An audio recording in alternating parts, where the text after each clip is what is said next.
Okay, so in this second video, we're going to take our first look at how to actually build an analysis of variance model in R. What we're going to do is focus on building a model for between participants design. So between participants design is where you have different participants in each of your different experimental groups. So one thing I should say first of all is that within R, there is actually an inbuilt AOV function. So this is part of the base R installation, but you shouldn't use it, okay? There are a couple of reasons behind why you shouldn't use the base R AOV function. It's not easy to use this function to build models for repeated measures designs.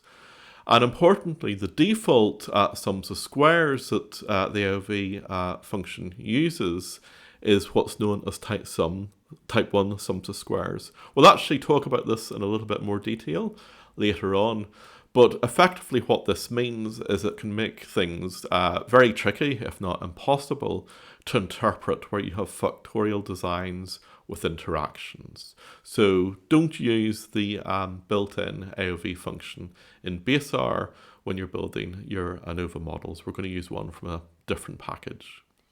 So there are three packages or sets of packages that we're going to install. So we're going to load the tidyverse first of all. So the tidyverse gives us all our tools for data wrangling and data visualization. Sometimes data may not be in quite the right format for analysis of variance, so you'll need to do a little bit of tidying and wrangling beforehand. It's always a good idea to generate summary statistics and a visualization before you actually build any sort of statistical model, because at least that way, when you construct your visualization, say when you generate summary statistics, you get a bit of a feeling as to what might be going on in your data. And if when you build your model, what the model is telling you doesn't match at all with your expectations, it's a good indication that you've probably coded something incorrectly in your model. So as I said, it's a good idea to do the generation of summary statistics and the visualization before you actually build any sort of model. So the package that we're going to be using for building ANOVA models in R is the AFEX package by Henrik Singman. It's a fantastic package. Henrik's done amazing work building the package, because what the AFEX package will allow us to do is build ANOVA models that are going to work for the sorts of experimental designs that we tend to use in the biomedical and life sciences, and we'll use as default type 3 sums of squares, which is more keeping in line with other statistical packages that you might have used previously, and make things a lot easier to interpret when you have interaction effects in your different factorial designs that you might end up wanting to model. So as we covered in the previous video, that you'll get when you build your analysis of variance model, you might find that you've got a significant F value. But if you've got more than two experimental groups, if you've got more than two experimental conditions, you can't actually tell from that alone what's driving the effect. So you have to conduct pairwise comparisons, these kind of post hoc tests, in order to determine what condition or conditions differ from what other condition or conditions. We're going to be using this package, the EM means package. There's a function within the EM means package just for conducting those different sorts of pairwise comparisons, where we can also specify different sorts of adjustments that we might want to use in order to address the family-wise error problem that we covered in the previous video.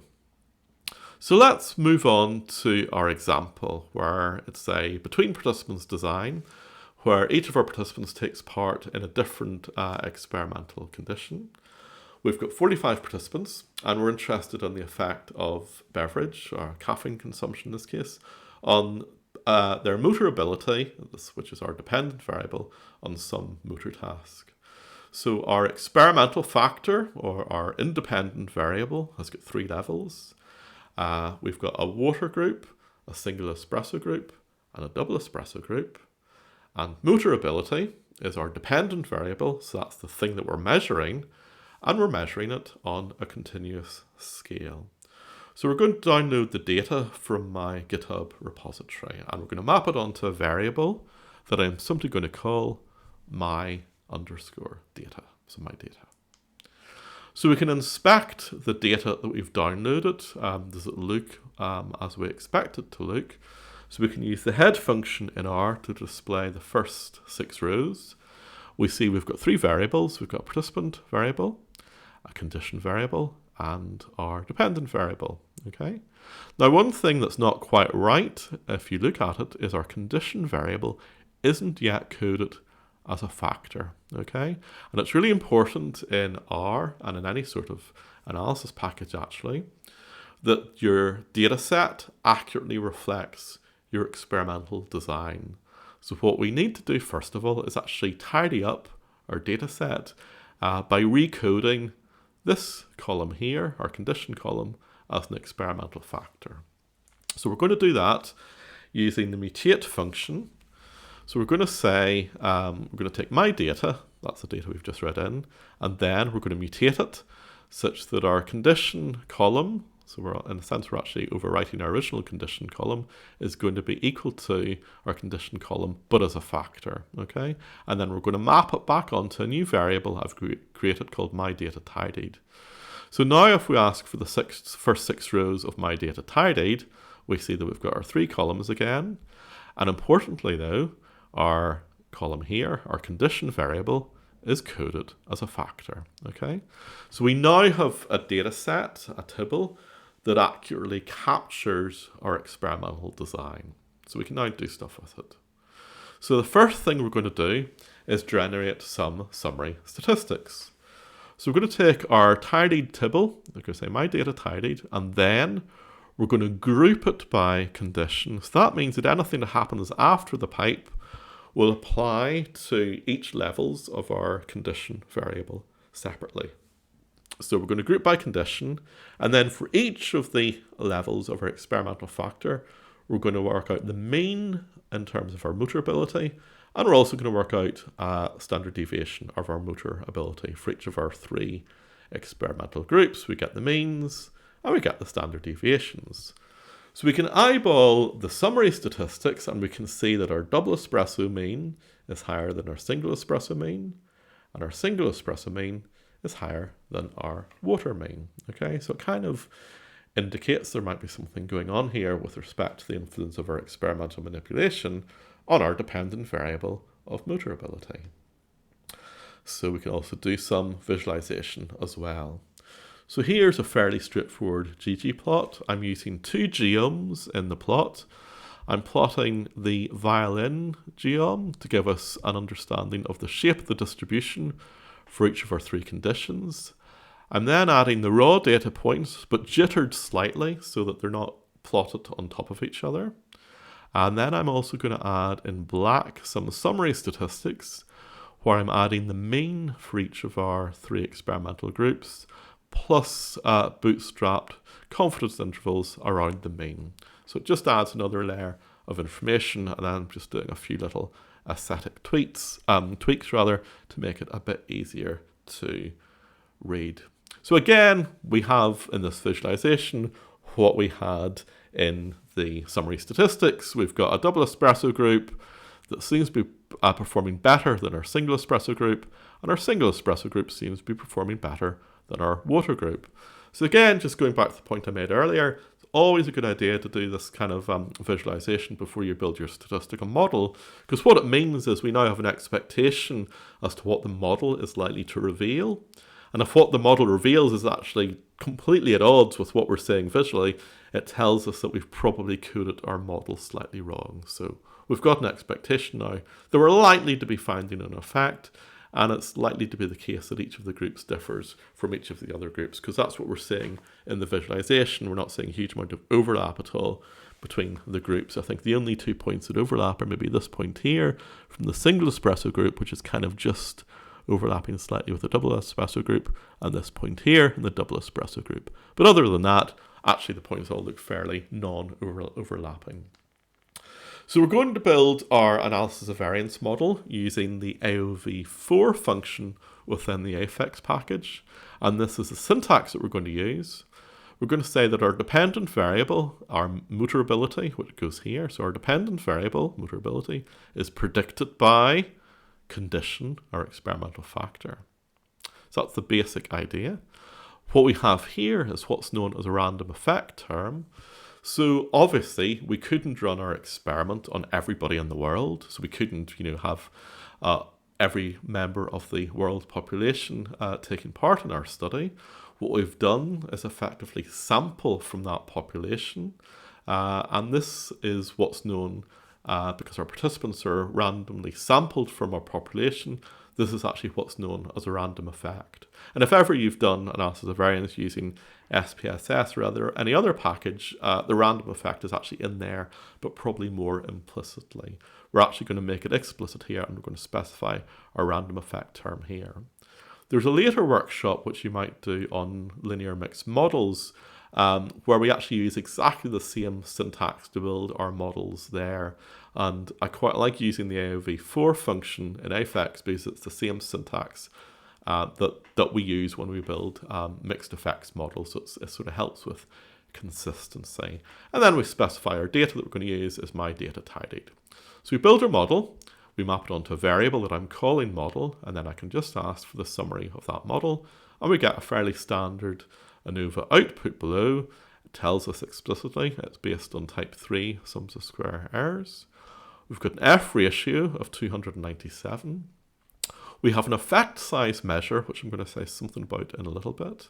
Generalized eta squared is our effect size measure, which is the default in AOV4. And then we get a p-value. So this is an absolutely minuscule p-value. This scientific notation here means we have to take our decimal place and move it 16 places to the left. So our p-value is actually 0.000000000000022. Okay, so an absolutely minuscule p-value, and I may or may not have got all the right zeros, by the way, there, but you get the idea. It's a titchy tiny p-value. So let's just say something about this effect size measure.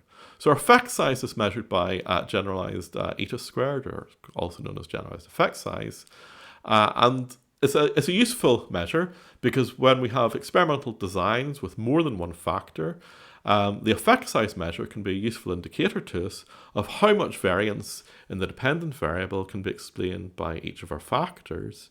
And when we move on to factorial designs, it can also help us compare different sorts of interactions with each other to give us an idea as to how much variability, how much variance in our data is caused by combination of our factors interacting.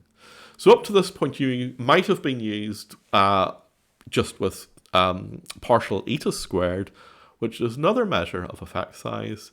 But the general view is that generalized eta squared is actually a better measure for the sorts of designs that we're interested in. But if you really want to get a partial eta squared measure, maybe you're interested in comparing directly with published literature that reports partial eta squared, you can actually just change the parameter within AOV4 itself to get your effect size reported as partial eta squared. So we've got this F value. It tells us that there is a difference between at least one of our group means, at least one of our conditions relative to at least one of our other conditions. What it doesn't tell us so far is where that difference actually lies. So to fully interpret our model, we need to kind of tease apart this effect. And we do that by running post hoc comparisons, pairwise comparisons, using the em_means function from the em_means package. So in video 1, we talked about the 3 commonly used pairwise comparisons methods that are reported. The least significant differences method, which you should really never use because it doesn't correct for the family-wise error rate. And then Bonfroni, which does correct for family-wise error rate, and Tukey, which does it too. Although Tukey gives a slightly better balance of type 1 relative and to type 2 error control. And the default adjustment method in em_means is actually the Tukey method. So if we don't specify what adjustment to use for multiple comparisons, we'll get cheeky adjusted output just by default. But we can change it just by adding a little extra parameter here called adjust. So we're going to use the amins function.